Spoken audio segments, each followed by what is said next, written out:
నమస్కారం. 10వ తారీఖు నాడు తెలంగాణలో మన భారత ప్రధాని శ్రీ నరేంద్ర మోడీ గారి పర్యటన ఉంటుందని చెప్పేసి సోషల్ మీడియాలో ఛానళ్ళను చూస్తూ ఉన్నాను. అయితే రావద్దని కాదు, కానీ వస్తే మీరు దక్షిణ భారతదేశంలో ఓడిపోయారని చెప్పేసి మీ బాధలు మాతో పంచుకోవడానికి వస్తున్నారా,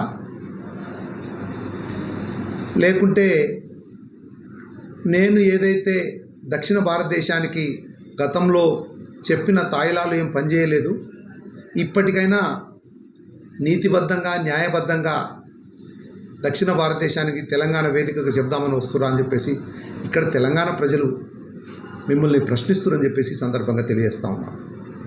ఎందుకంటే సబ్కా సాత్ సబ్కా వికాస్ అని చెప్పేసి దేశం మొత్తంలో ఊదరగొట్టే ఉపన్యాసాలు ఇచ్చే మోడీ గారు మరి బీజేపీ ప్రభుత్వం లేని రాష్ట్రాల్లో వాళ్లకు వికాసం లేకుండా చేస్తున్నారనే సంగతిని మనము ఈ సందర్భంగా గుర్తుంచుకోవాలి.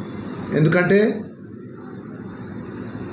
మన జాతీయ నాయకులు రాహుల్ గాంధీ గారి నాయకత్వంలో తెలంగాణ రాష్ట్ర ముఖ్యమంత్రి అనుముల రేవంత్ రెడ్డి గారు రైజింగ్ తెలంగాణ 2047 అని ఒక విజన్తోని ఈ తెలంగాణను దేశంలోనే కాదు ప్రపంచంలో ఉన్న వేరే దేశాలతోని పోటీలో తీసుకెళ్లాలని చెప్పేసి ఎన్నో ప్రణాళికలు రచించి ఎన్నో కార్యక్రమాలు ముందుకు తీసుకెళ్తా ఉంటే ఒక్కటంటే ఒక్క కార్యక్రమానికి కూడా మోడీ గారు ఈ తెలంగాణ రాష్ట్రానికి ఏమీ చెయ్యలేదు, ఏమీ చెయ్యట్లేదు అని చెప్పేసి గుర్తు చేద్దామని చెప్పేసి అంటాము.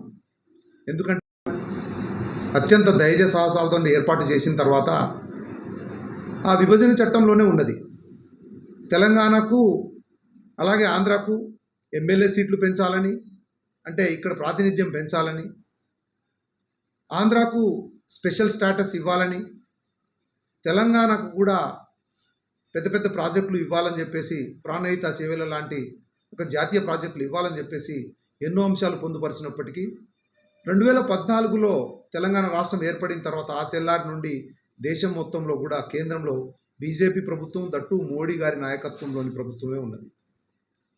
విభజన చట్టంలోని ఏ ఒక్క హామీని కూడా ముందుకు తీసుకెళ్లకుండా తెలంగాణలో గతంలో 10 సంవత్సరాలు కేసీఆర్ నాయకత్వంలోని టీఆర్ఎస్ ప్రభుత్వము, ఇప్పుడు కాంగ్రెస్ పార్టీ నాయకత్వంలోని రేవంత్ రెడ్డి గారి ప్రభుత్వం ఉంటే సవతి తల్లి ప్రేమ చూపిస్తున్నారు కదా మోడీ గారు అని చెప్పేసి సందర్భంగా మీకు గుర్తు చేస్తూ ఉన్నాం.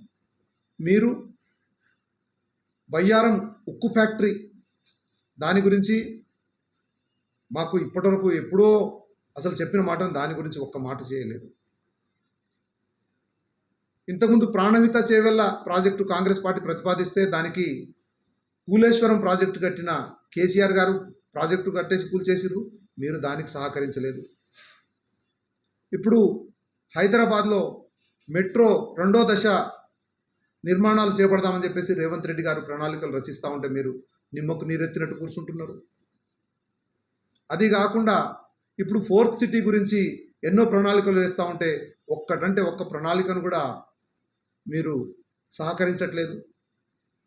ఏ విషయంలోనైనా గ్రాస్ డొమెస్టిక్ ప్రోడక్ట్ జీడిపిలో, భారతదేశ జీడిపిలో 5% వాటా ఒక్క తెలంగాణ రాష్ట్రం నుండి, జనాభాలో 5% జనాలు తెలంగాణలో లేరు, కానీ అంటే దాదాపు మాకు 3.5% జీడిపి కూడా మాకు తిరిగి తెలంగాణకి ఇవ్వట్లేదనే విషయం నిజం కాదా మోడీ గారు అని చెప్పేసి మేము గుర్తు చేస్తా ఉన్నాం. మరి ఈ సందర్భంగా ఇంకో విషయాన్ని కూడా మోడీ గారికి గుర్తు చేస్తూ ఉన్నాం. దేశం మొత్తంలోనే కులగణన జనగణన చేసిన తెలంగాణ ప్రభుత్వము, రేవంత్ రెడ్డి గారి నాయకత్వంలోని తెలంగాణ ప్రభుత్వము బీసీలకు 42% రిజర్వేషన్ ఇవ్వాలని చెప్పేసి అసెంబ్లీలో తీర్మానం చేసి కేంద్రానికి పంపిస్తే ఇప్పటివరకు అది పార్లమెంటులో అప్రూవ్ అయిందని చెప్పేసి కనీసం ఆ కాగితం కూడా రేపు ఎల్లుండి తీసుకొని వస్తారా అని చెప్పేసి మీకు ఈ సందర్భంగా గుర్తు చేస్తా ఉన్నాను. అదే కాకుండా మీరు దేశ ప్రజలందరినీ కన్ఫ్యూజ్ చేస్తూ ముఖ్యంగా ఎన్నికలు జరుగుతున్న రాష్ట్రాల్లో మరింత కన్ఫ్యూజ్ చేద్దామనే ఉద్దేశంతో ఎన్నికల ముందు తమిళనాడు ప్రజలకు, కేరళ ప్రజలకు, వెస్ట్ బెంగాల్ ప్రజలకు మోసం చేద్దామని చెప్పేసి మహిళా బిల్లుకు అంటే ఆ బిల్లు సక్సెస్ కావద్దని ఒక ఉద్దేశంతో దానికి డీలిమిటేషన్ బిల్లు కూడా అటాచ్ చేసేసి మీరు తీసుకొచ్చేసి మీరు ఆ రోజు భంగపడ్డారు. మరి మహిళలకు మీరు మోసం చేశారా లేకుంటే మహిళలే మోసపోయిరా అనే సంగతిని ఈ సందర్భంగా మీరు తెలంగాణ గడ్డ మీద నుండి పూర్తి స్పష్టతను ఇవ్వాల్సిన అవసరం ఉందని చెప్పేసి కోరుతా ఉన్నాం. ముఖ్యంగా డీలిమిటేషన్కు సంబంధించి ఇప్పుడు దేశంలో జనాభా గణన జరుగుతూ ఉన్నది. జనాభా గణన జరగడంతో పాటు కులగణన కూడా జరగాలి. కులగణనలో ఎస్సీ ఎస్టీలకు ఏదైతే వాళ్ళ జనాభా ప్రాతిపదికన రిజర్వేషన్ ఎట్లయితే ఉన్నదో బీసీలకు కూడా 42% పార్లమెంటులో, అసెంబ్లీలలో వాళ్ళ వాటా వాళ్ళకి ఇవ్వాలి.